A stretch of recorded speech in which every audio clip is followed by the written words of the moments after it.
અમદાવાદમાં આંબેડકરની મૂર્તિ ખંડિત થવાના મુદ્દાને લઈને હવે વિવાદ વધ્યો છે અને હવે ક્યાંક આ મુદ્દાએ એ રીતે તૂલ પકડ્યું છે। આ ત્રણ દ્રશ્યો અમે આપને બતાવી રહ્યા છીએ કે જેમાં ઘટના બાદ સ્થાનિકોમાં ક્યાંક રોષ છે અને ખોખરા બંધનું એલાન પણ અપાયું। તો ખોખરા બંધના એલાનને આંશિક સફળતા પણ મળી। કેટલાક વેપારીઓએ સ્વયંભૂ પોતાના વેપાર ધંધા બંધ રાખ્યા હતા તો સ્થાનિકોએ વિરોધ પ્રદર્શન યોજી ધરણા પણ કર્યા।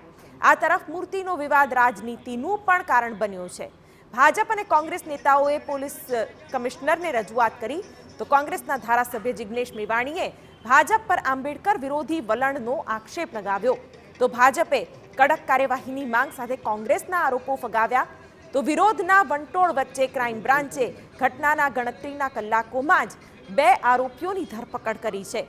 તપાસમાં ખુલાસો થયો છે કે મેહુલ અને ભોલા ઠાકોરે અન્ય 3 ઈસમો સાથે મળીને મૂર્તિને નુકસાન પહોંચાડ્યું હતું। અમદાવાદના ખોખરામાં આંબેડકરની પ્રતિમા ખંડિત થવાના કેસમાં ક્રાઇમ બ્રાન્ચે 2 આરોપીની ધરપકડ કરી છે। ક્રાઇમ બ્રાન્ચે આરોપીઓ સુધી પહોંચવા માટે 20 ટીમો બનાવી હતી। ટીમોએ અલગ અલગ 1000થી વધુ સીસીટીવી તપાસ્યા હતા। આખરે ક્રાઇમ બ્રાન્ચને સફળતા મળી અને મેહુલ ઠાકોર તથા ભોલા ઠાકોરને ઝડપી લેવાયા છે।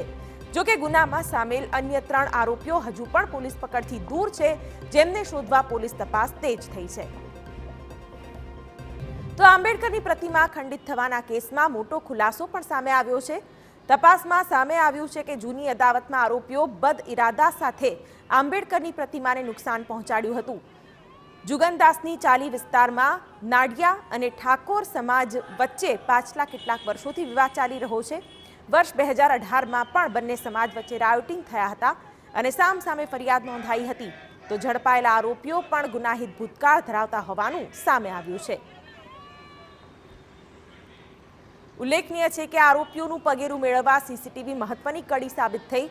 પોલીસે તપાસેલા 1000 સીસીટીવીમાં એક્ટિવા ચાલક કેપ્ચર થયો હતો, જેની તપાસ કરતા પોલીસ આરોપીઓ સુધી પહોંચી શકી હતી અને સમગ્ર કાંડમાં ગુનાનો ભેદ ઉકેલાયો હતો।